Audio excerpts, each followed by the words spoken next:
Shalom, selamat pagi Bapak Ibu Saudara yang dikasihi Tuhan. Pada pagi hari ini kita kembali bersama-sama datang kepada Tuhan. Kita mau datang memuji Tuhan bersama-sama. Namun sebelumnya kita mau membaca Alkitab kita terlebih dahulu di dalam Mazmur pasalnya yang ke-23, ayat yang pertama sampai dengan yang ke-6. Tuhan gembalaku yang baik. Mazmur Daud. Tuhan adalah gembalaku, takkan kekurangan aku. Ia membaringkan aku di padang yang berumput hijau. Ia membimbing aku ke air yang tenang. Ia menyegarkan jiwaku. Ia menuntun aku di jalan yang benar oleh karena namanya. Sekalipun aku berjalan dalam lembah kekelaman, aku tidak takut bahaya. Sebab Engkau besertaku, gadamu dan tongkatmu itulah yang menghibur aku.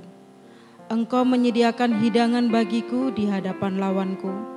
Engkau mengurapi kepalaku dengan minyak. Pialaku penuh melimpah. Kebajikan dan kemurahan belaka akan mengikuti aku seumur hidupku. Dan aku akan diam dalam rumah Tuhan sepanjang masa. Mari kita bersama-sama memuji Tuhan. Kita mau angkat hati kita bersama-sama. Kaulah segalanya.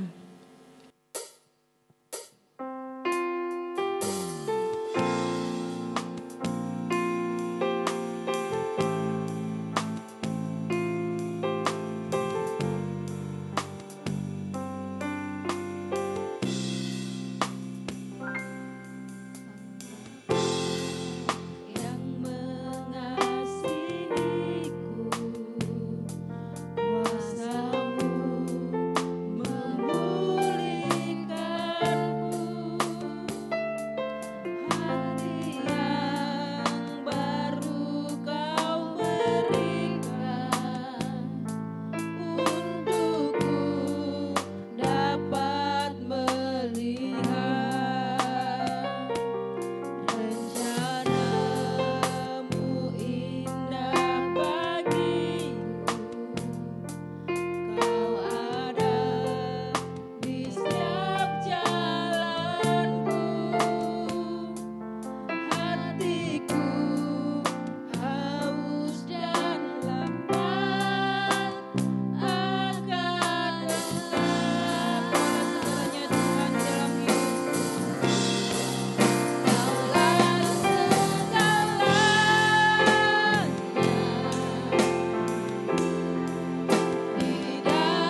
Shalom, selamat pagi Bapak Ibu Jemaat GKI Talitakum. Yang di rumah masing-masing saya ingin menyapa saudara dalam keadaan yang sehat, baik, tetap semangat. Puji Tuhan saudara-saudara, kita sekarang bisa dari awal kegiatan kebaktian online mulai daripada Paskah, Jumat Agung, kemudian kita masuk dalam Paskah, kebangkitan Tuhan. Ini minggu kedua dari kebangkitan Tuhan Yesus Kristus. Hari ini saudara-saudara, kita akan dengar firman Tuhan dari kitab 1 Petrus pasal yang kedua ayat 19 sampai ayat yang ke-25. Untuk itu sebelum kita memulai firman Tuhan ini, kita akan ambil waktu untuk berdoa bersama-sama. Kita berdoa. Bapa yang baik, kami bersyukur kepadamu sampai hari ini kami melihat anugerah-Mu besar. Kasih karunia melimpah dalam hidup kami. Kau anugerahkan kesehatan, kekuatan di tengah-tengah penderitaan, di tengah-tengah kesulitan yang kami hadapi. Terima kasih Bapa, kami berdoa. Kiranya firman Tuhan yang kami dengar pagi hari ini, kiranya Roh Kudus mengartikan sesuai kebutuhan kami masing-masing. Biarlah kami diteguhkan dan dikuatkan, jadikan hati kami tanah subur di mana benih firman-Mu akan ditaburkan. Firman itu akan bertumbuh, berbunga dan berbuah dan memberikan hasil yang berlipat kali ganda. Terima kasih Bapa, kami mohon Roh Kudus memenuhi tiap kami.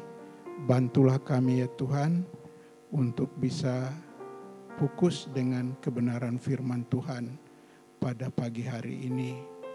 Kami mohon semuanya ini dalam nama Tuhan Yesus, firman hidup itu. Amin. Tema yang kita gumuli di dalam kebaktian hari ini adalah persekutuan dengan Sang Gembala dan pemelihara jiwa. Ini satu tema yang unik, menarik, dan kita akan menggumuli ini bersama-sama. Sebelumnya kita baca dulu nas firman Tuhan ini. Sekali lagi 1 Petrus pasal 2 ayat 19 sampai ayat yang ke-25. Demikian firman Tuhan, saya akan bacakan buat kita semuanya. Sebab adalah kasih karunia jika seorang karena sadar akan kehendak Allah menanggung penderitaan yang tidak harus ia tanggung.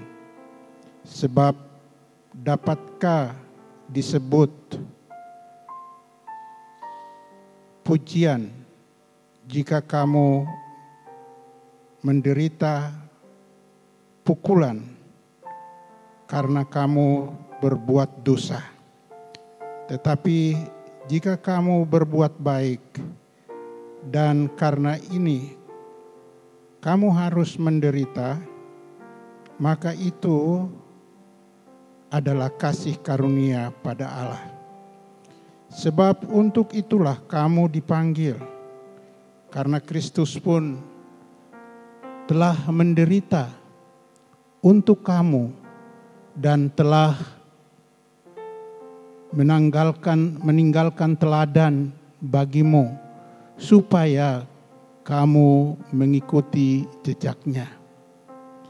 Ia tidak berbuat dosa dan tipu tidak ada dalam mulutnya. Ketika ia dicaci maki, ia tidak membalas dengan caci maki. Ketika ia menderita, ia tidak mengancam, tetapi ia menyerahkan pada Dia yang menghakimi dengan adil. Ia sendiri telah memikul dosa kita di dalam tubuhnya di kayu salib, supaya kita yang telah mati terhadap dosa hidup untuk kebenaran. Oleh bilur-bilurnya kamu telah sembuh, sebab dahulu kamu sesat seperti domba, tetapi sekarang kamu telah kembali kepada Gembala pemelihara jiwamu.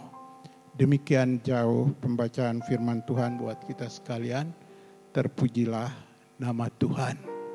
Bapak, Ibu, saudara-saudara yang terkasih dalam Tuhan Yesus Kristus, kita dapat melihat dari pembacaan ini secara khusus pada tema yang ada, maka kita bisa melihat ada beberapa kata yang sangat menarik. Kita bisa perhatikan bersama-sama. Paling tidak ada 3 kata di dalam tema kita yang penting dan perlu kita perhatikan. Yang pertama, saudara-saudaraku, di situ dikatakan tentang persekutuan. Dia katakan juga tentang Sang Gembala, pemelihara jiwa. Saya kira ini perlu sedikit penjelasan buat kita semua. Persekutuan artinya itu berbicara tentang hubungan atau relasi antara seseorang atau umat dengan Allah. Dan bagi kita orang percaya, pengalaman itu kita terima ketika kita bertobat, percaya Yesus dan dibaptis. Kalau kita baca dalam Roma pasal yang ketiga, pasal 8 ayat 3 dan 4. Di sana dikatakan dengan jelas kita dipersatukan di dalam Tuhan Yesus, di dalam kematiannya dan di dalam kebangkitannya. Kita dikubur bersama dengan Kristus untuk meninggalkan hidup lama kita, dan kita dibangkitkan keluar dari dalam air bersama dengan Kristus. Jadi pengalaman itu adalah dasar daripada kehidupan kita dalam persekutuan ini. Kita rajin ke gereja atau kita tidak rajin ke gereja, rajin berdoa atau tidak, rajin baca Alkitab atau tidak. Tapi ketika engkau mengaku di hadapan Tuhan, bertobat dan percaya kepada Tuhan Yesus Kristus sebagai Tuhan dan Juru Selamat, dan engkau dibaptis, maka engkau ada di dalam satu hubungan yang khusus, yang istimewa, yang Tuhan buat bagi kita. Kata yang kedua adalah gembala. Ini berbicara tentang pribadi Allah yang dinyatakan dalam Tuhan Yesus Kristus sebagai Gembala Agung kita. Dalam Yohanes pasal yang ke-10 ayat yang ke-11, Yesus berkata, "Akulah gembala yang baik dan telah menyerahkan dirinya untuk domba-dombanya."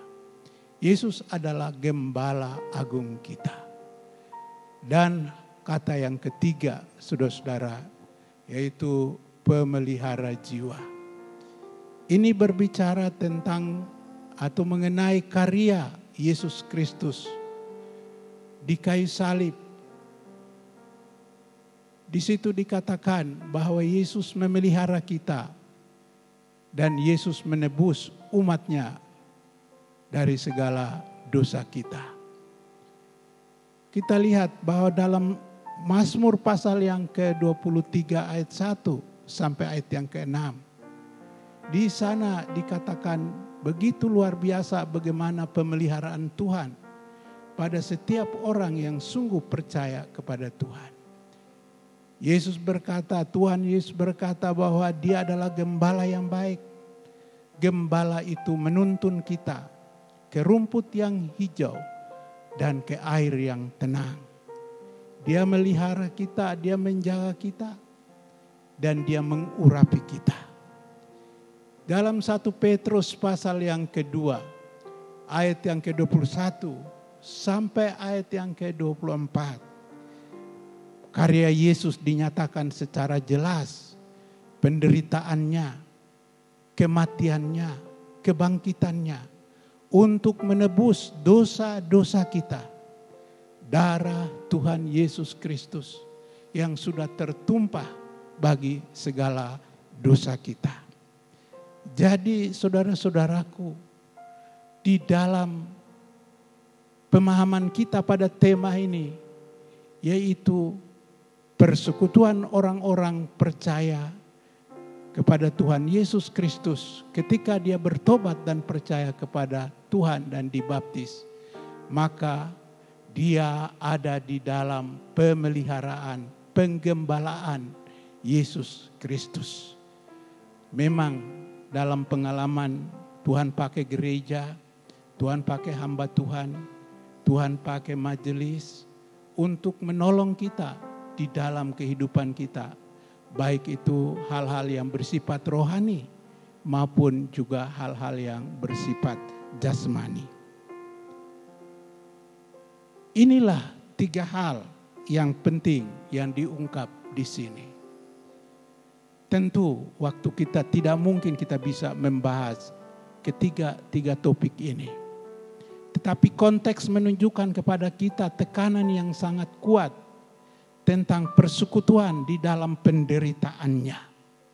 Di sana dikatakan, yaitu persekutuan dalam penderitaan Yesus Kristus. Bersama dengan Yesus, orang yang percaya kepada Tuhan diizinkan oleh Tuhan untuk menderita bersama-sama dengan Tuhan Yesus Kristus. Kita merasakan penderitaan Yesus di dalam pengalaman hidup kita sehari-harinya. Ada beberapa hal yang membuat kita menderita. Saya mengatakan bahwa itu merupakan sumber. Yang pertama-tama ialah persekutuan kita merupakan salah satu dari panggilan Tuhan kepada kita.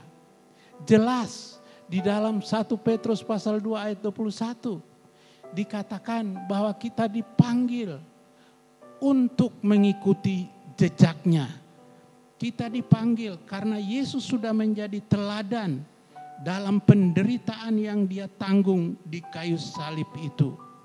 Maka saudara-saudaraku, orang yang percaya kepada Tuhan Yesus Kristus, tentu kita tidak mau menderita. Kita ingin supaya kita mengalami segala sesuatu yang baik, damai sejahtera, tidak ada sakit penyakit, tidak ada wabah, tidak ada permasalahan-permasalahan, tidak ada kekurangan dan lain-lain. Kita maunya semuanya baik. Tetapi Petrus bicara kepada kita bahwa di dalam 1 Petrus pasal 2 ayat yang ke-21 itu bicara secara terus terang bahwa Yesus sudah menderita dan orang yang mengikut Yesus akan juga mengalami penderitaan. Ada 3 panggilan gereja yang kita bisa lihat di dalam Markus pasal 3 ayat yang ke-13 sampai ayat yang ke-15. Tuhan panggil kita untuk kita diselamatkan, dan itu saya kata waktu kita bertobat dan percaya kepada Tuhan Yesus Kristus dan dibaptis. Tuhan panggil kita untuk kita bersaksi, untuk kita melayani, kita memberitakan Injil dan kita menolong sesama kita. Dan Tuhan panggil kita untuk bersekutu. Bersekutu, saudara-saudaraku. Persekutuan ini yang dibicarakan di dalam konteks ini adalah persekutuan di dalam penderitaannya. Bukan hanya Petrus yang menulis di sini, tapi kita bisa lihat sekali lagi di dalam tulisan Petrus berbicara tentang persekutuan dengan Yesus Kristus di dalam penderitaannya. Orang yang percaya dipanggil untuk bersekutu dengan Yesus di dalam penderitaannya. 1 Petrus pasal 1 ayat 2, pasal 2 ayat yang ke-19 sampai ayat yang ke-20. Sebab dikatakan di sana adalah kasih karunia jika seorang karena sadar akan kehendak Allah menanggung penderitaan tidak harus ia tanggung. Sebab dapatkah disebut pujian jika kamu menderita pukulan karena kamu berbuat dosa?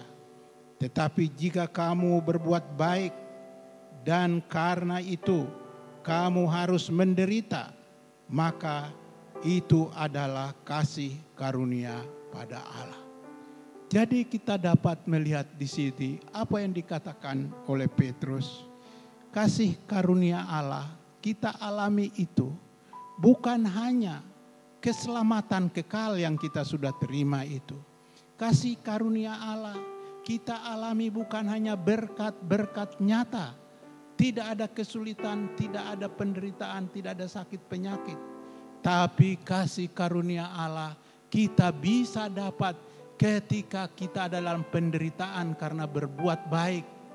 Karena kita berbuat baik, memberkati orang lain. Dan kita mendapatkan penderitaan. Itu yang dikatakan oleh Petrus. Paulus juga berbicara di dalam Filipi pasal yang ketiga ayat yang ke-10.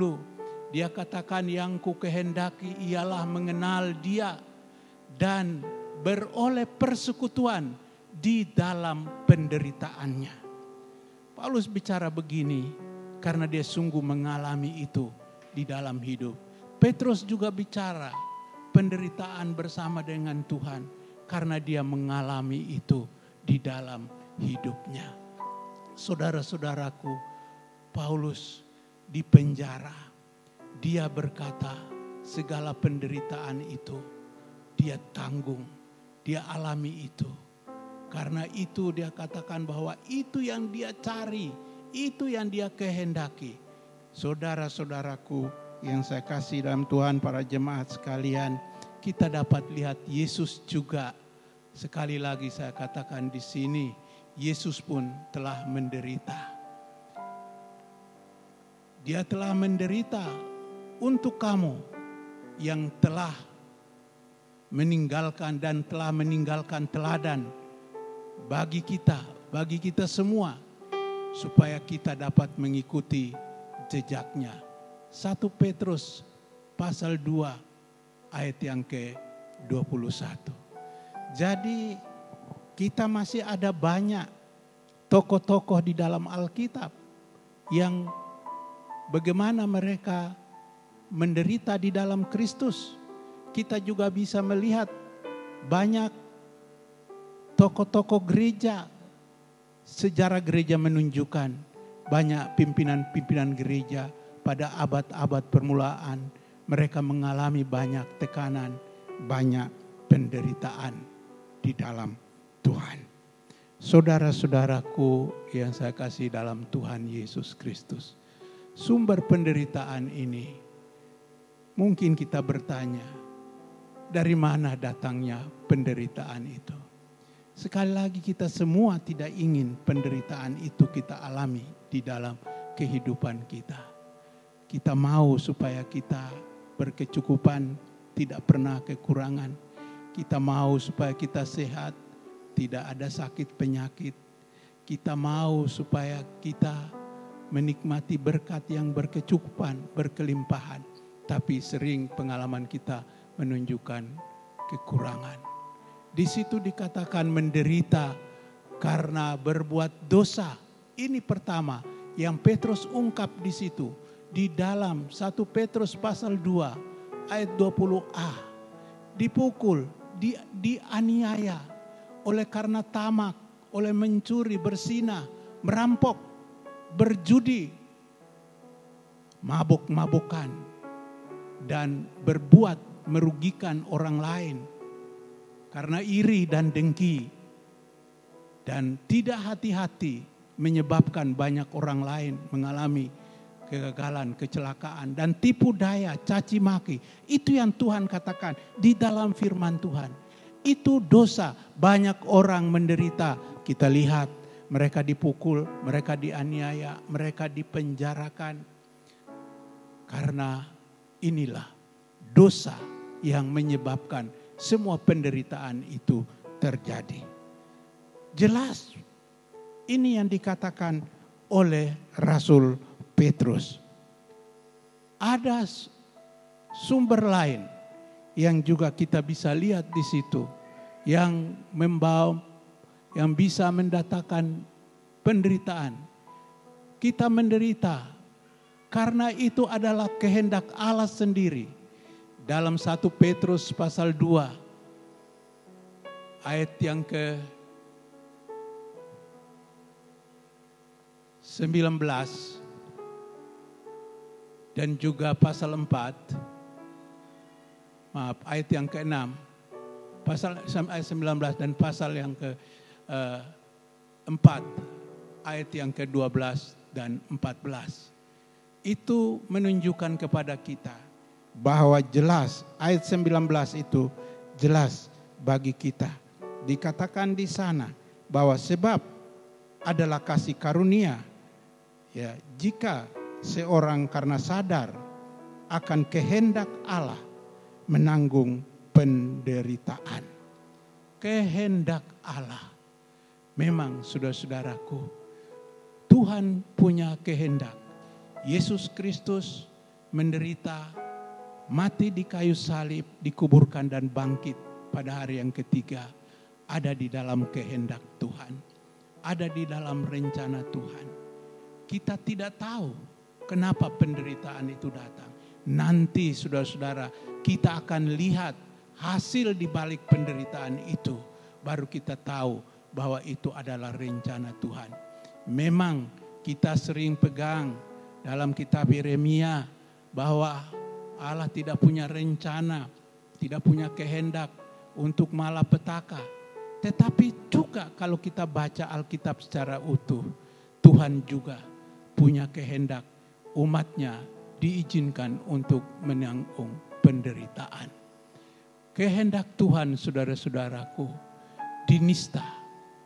Kenapa kita menderita?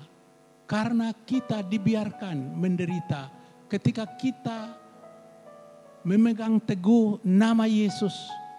Di dalam ayat yang ke-14, pasal yang ke-4 dikatakan, karena nama Yesus orang bisa menderita. Kita lihat juga dikatakan di situ bahwa menderita karena menjadi orang Kristen. Dan saya kira kebanyakan saudara-saudara yang dulu baru percaya dan dibaptis, pasti ada banyak pengalaman-pengalaman penolakan dan penderitaan-penderitaan yang saudara dapatkan di dalam pengalaman hidup saudara karena menjadi orang Kristen dan menderita oleh karena kita memberitakan Injil Yesus Kristus. Orang tidak suka, orang marah, orang pukul, bahkan orang bisa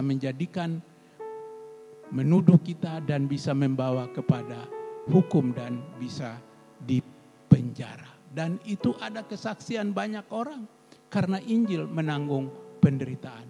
Dan itu dikatakan di sini oleh Petrus bahwa itu ada di dalam kehendak Tuhan. Tuhan inginkan sesuatu yang tidak harus kita terima itu, tapi kita harus menderita karena kehendak Tuhan. Di situ dikatakan dengan tegas.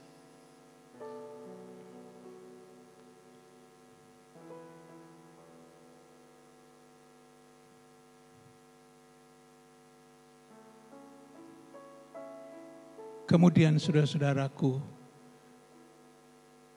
kita dapat melihat bahwa ada sumber penderitaan yang lain. penderitaan itu datang oleh karena pembentukan dari Tuhan dalam persiapan kita untuk melayani atau mengabarkan Injil. Ini penderitaan yang kita bisa terima merupakan pembentukan, merupakan latihan bagi kita. Dan ketika kita dibentuk, kita dilatih, kita menanggung banyak sekali penderitaan dalam hidup kita. Dalam kesulitan-kesulitan yang kita tanggung. Kalau kita lihat di dalam 2 Timotius pasal 2. Ayat yang ke-9 dan yang ke-10. Ada beberapa yang dikatakan di sana bahwa penderitaan itu datang. Itu karena disiplin. Paulus berkata bahwa aku melatih diriku seperti prajurit, seperti olahragawan, dan seperti petani. Dalam 2 Timotius pasal 2 ayat 3 dan seterusnya. Saudara-saudaraku, apa yang dikatakan oleh Paulus tentu tidak tiba-tiba semuanya itu kita alami. Tetapi saudara-saudaraku, Paulus sedang bicara tentang penderitaan yang dia alami dalam hidup. Ketika dia dipersiapkan, dia sendiri mengaku bahwa aku melatih diriku seperti seorang prajurit yang perlu disiplin yang tinggi dalam tugas dan tanggung jawabnya. Dia perlu dilatih seperti seorang olahragawan yang bisa sukses, bisa mendapat mahkota. Dia harus melatih diri dan itu penuh penderitaan. Dia seperti seorang petani yang kerja keras, yang harus bisa memanen tanamannya. Dan itu pun tidak mudah, kerja keras. Yang kedua atau B, kita bisa lihat juga pengalaman Musa.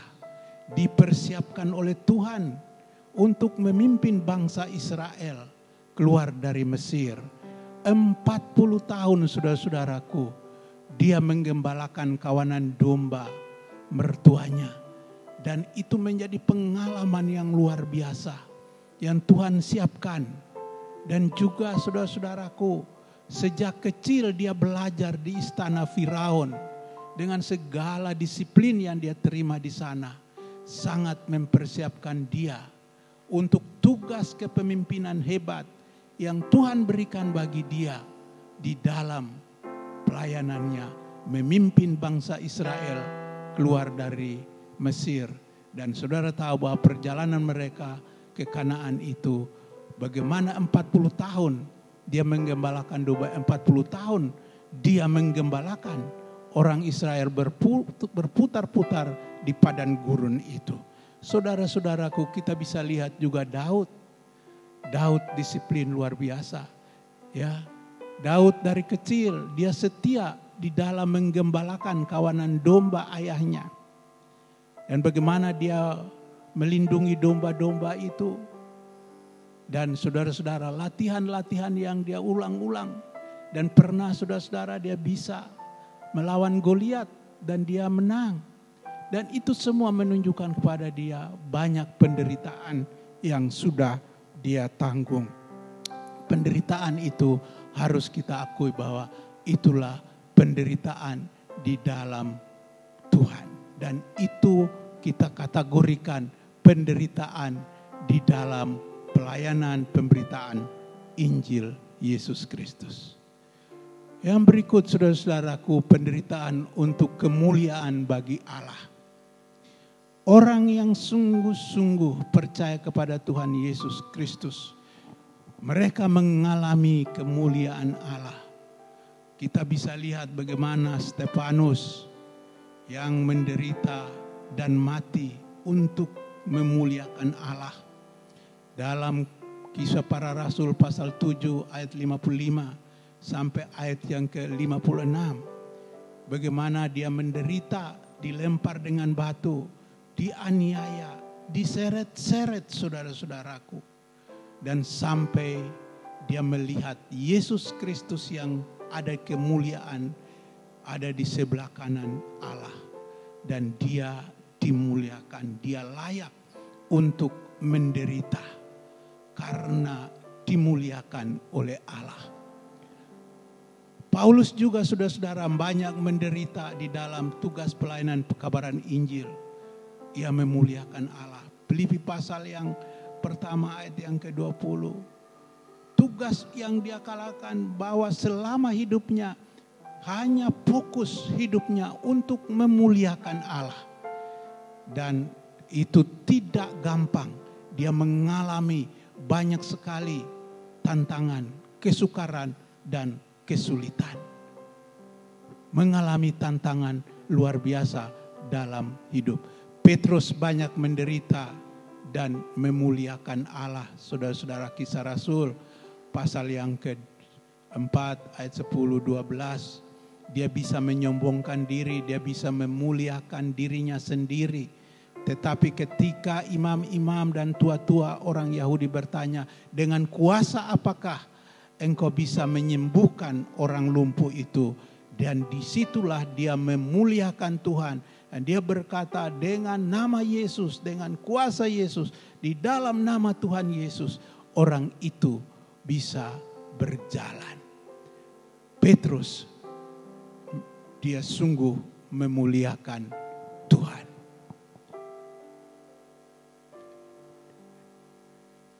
Makna dari persekutuan dengan Yesus dalam penderitaannya. Manfaat atau tujuan dari persekutuan dengan Tuhan Yesus dalam penderitaannya menjadi begitu penting bagi kita untuk kita tahu. Yang pertama, saudara-saudaraku, itu untuk memurnikan iman kita. Dalam 1 Petrus pasal 1 ayat yang ke-6 dan yang ke-7 dikatakan di sana jelas bagi kita. Berbahagialah dalam waktu yang singkat ini kamu harus menanggung banyak penderitaan untuk memurnikan imanmu yang jauh lebih penting daripada emas dan perak yang dimurnikan dengan api. Penderitaan dalam Kristus itu untuk memurnikan iman kita. Dan dalam pengalaman banyak orang di sini menjadi jatuh, gugur, mundur, tidak lagi bertahan dalam iman Kristen. Karena ketika dia dimurnikan, tujuan itu untuk mendapatkan puji-pujian, tetapi waktu itu dia gagal, imannya tidak kuat. Tapi penderitaan itu kalau kita lihat bahwa tujuannya untuk memurnikan iman. Ujian dari Tuhan, 1 Petrus pasal 4 ayat yang ke-12. Dan saya kira di dalam perjanjian lama juga Ayub kita bisa lihat bagaimana dia diuji oleh Tuhan, membiarkan iblis mencoba. Dan kita bisa lihat dia bisa bertahan sampai kemudian Tuhan memberkati. Kita juga bisa lihat sikap kita di dalam penderitaan. Bagaimana dengan ketika penderitaan itu kita alami? Apakah kita bersungut-sungut? Apakah membuat kita menjadi lemah di dalam iman? Apakah kita marah dengan keadaan itu? Tapi Alkitab mengatakan kepada kita, sikap yang harus kita kembangkan ketika kita mengalami penderitaan dengan sumber-sumber yang saya sebutkan di luar daripada karena berbuat dosa. Saudara-saudaraku, dikatakan di situ dalam ayat 6 tadi kita baca, bergembiralah. 1 Petrus pasal 1 ayat yang ke-6. Bergembiralah. Dan dalam pasal 4 ayat yang ke-13 sampai 19, saya rampungkan itu, bersukacitalah. Kenapa kita bergembira? Kenapa kita bersuka cita kalau kita menderita? Karena penderitaan itu datang karena kita ingin untuk memuliakan Tuhan. Dengan penderitaan itu, kalau kita lolos, kita memuliakan Tuhan. Penderitaan itu datang karena kita rela, kita dibentuk oleh Tuhan menjadi orang Kristen yang sungguh-sungguh terbentuk di dalam tangan Tuhan. Penderitaan itu datang karena itu adalah kehendak Tuhan dalam kehidupan kita. Orang-orang Kristen yang bersekutu dengan Tuhan di dalam penderitaannya, pengalamannya membawa sukacita, pengalamannya membawa kegembiraan di dalam kehidupan kita. Saudara-saudara sidang jemaat yang terkasih dalam Tuhan Yesus Kristus, hari-hari ini kita sedang ada di dalam kesulitan besar. Kesulitan yang kita hadapi sekarang ini adalah kesulitan karena kita mengalami virus corona ini yang sangat membuat banyak persoalan yang kita hadapi. Pekerjaan kita berhenti, usaha kita tidak bisa jalan. Anak-anak yang sekolah harus berhenti, tidak bisa belajar dengan baik. Tetapi saudara-saudaraku, kita akan lihat di balik ini apa yang menjadi rencana Tuhan bagi kita. Kita tidak usah menyalahkan diri kita, menyalahkan situasi keadaan yang sekarang dihadapi seluruh dunia. Dan kita di Jogja, kita di Keparaan juga sekarang mengalami itu. Semua di rumah, ibadah di rumah. Dan saudara-saudaraku, biarlah kita akan melihat kegembiraan besar, sukacita besar yang akan kita terima sesudah ini. Tuhan akan dimuliakan, diagungkan. Kita orang-orang percaya akan masuk dalam rencana dan kehendak Tuhan yang sungguh-sungguh. Dan kita akan terpelihara oleh Tuhan. Kita dilindungi, kita dipelihara oleh Tuhan. Dan Tuhan mau menuntun kita di dalam kehendaknya tiap hari. Kiranya firman Tuhan ini dapat menguatkan kita. Apabila Anda sedang punya pergumulan, punya penderitaan, punya kesulitan, lihatlah apakah itu karena dosa. Lihatlah apakah itu kehendak Tuhan. Lihatlah apakah itu merupakan pembinaan dari Tuhan. Tuhan mempersiapkan kita sesuatu yang lebih baik. Mari kita bergembira di dalam Tuhan untuk pengalaman penderitaan di dalam bersama dengan Tuhan Yesus Kristus. Amin. Mari saudara-saudara kita berdoa mengucap syukur untuk firman Tuhan. Ya Bapa di sorga, Bapa yang baik, kami bersyukur untuk firman-Mu pada sore hari ini. Kami berdoa supaya Tuhan Engkau teguhkan iman kami, kuatkan keyakinan kami. Kami bersyukur karena Tuhan bentuk kami. Kami bersyukur karena kami ada dalam rencana Tuhan, di dalam kehendak Tuhan.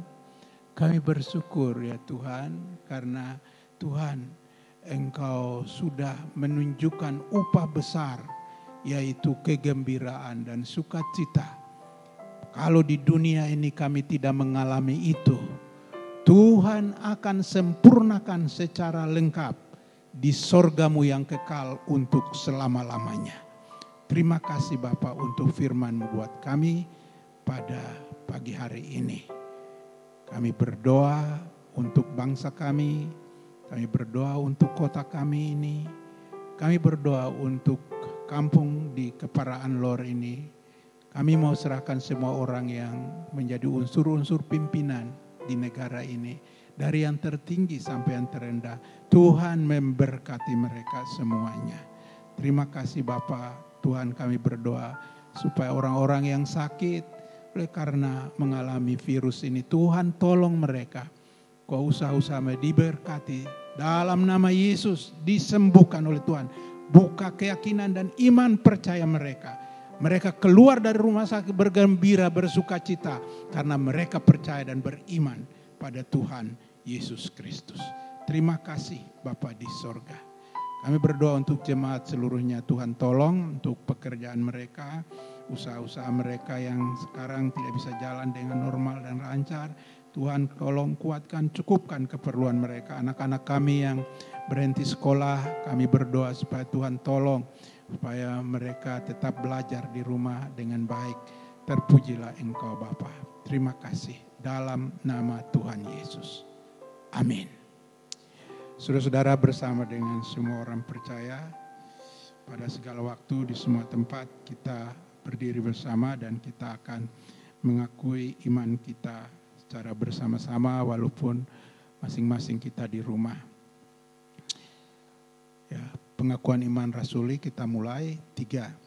Aku percaya kepada Allah Bapa yang Maha Kuasa, Khalik langit dan bumi, dan kepada Yesus Kristus anaknya yang tunggal Tuhan kita, yang dikandung dari Roh Kudus, lahir dari anak darah Maria, yang menderita di bawah pemerintahan Pontius Pilatus, disalibkan, mati dan dikuburkan, turun ke dalam kerajaan maut, pada hari yang ketiga bangkit pula dari antara orang mati, naik ke sorga, duduk di sebelah kanan Allah Bapa yang Maha Kuasa, dan akan datang dari sana untuk menghakimi orang yang hidup dan yang mati. Aku percaya kepada Roh Kudus, gereja yang kudus dan am, persekutuan orang kudus, pengampunan dosa, kebangkitan tubuh, dan hidup yang kekal. Amin. Terima kasih kepada Bapak Pendeta Mausak Maurib yang sudah menyampaikan kebenaran firman Tuhan bagi kita semuanya. Biarlah semua boleh menjadi berkat bagi kita. Bagi jemaat Tuhan yang mau memberikan persembahan, dipersilahkan untuk hadir di gereja untuk memasukkan dalam kotak yang sudah disiapkan. Dan bagi jemaat Tuhan yang mau memberi melalui via bank, dipersilahkan melalui rekening yang tertera. Kita akan bersama-sama menutup ibadah kita pada pagi hari ini. Kita memuji Tuhan bersama-sama. Ku tahu Bapa peliharaku. Peliharaku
berkat dan penutup oleh Bapak Pendeta Mesak Murib.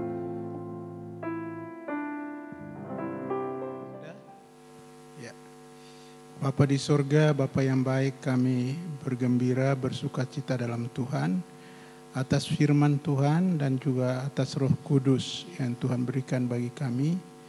Terima kasih juga untuk pemeliharaanmu yang ajaib, pertolonganmu yang kau nyatakan kau sebagai Gembala Agung, kau yang memelihara kami tiap-tiap hari di tengah-tengah segala penderitaan, kesulitan yang kami alami. Kami percaya dalam rencana dan kehendak-Mu.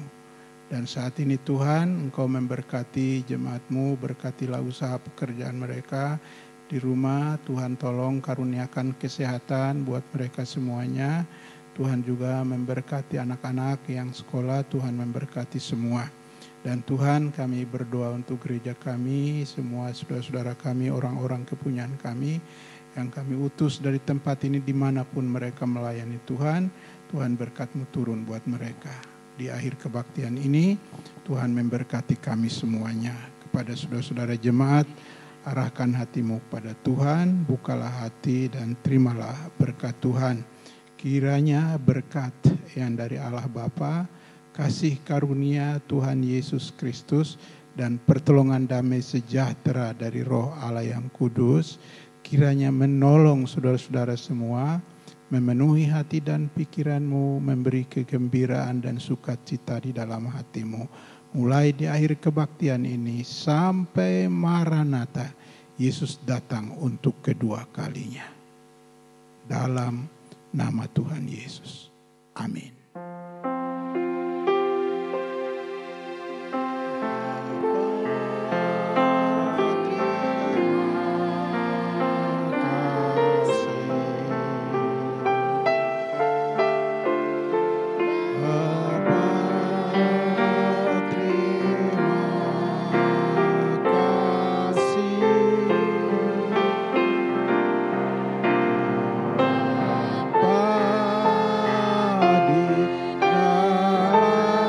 Surga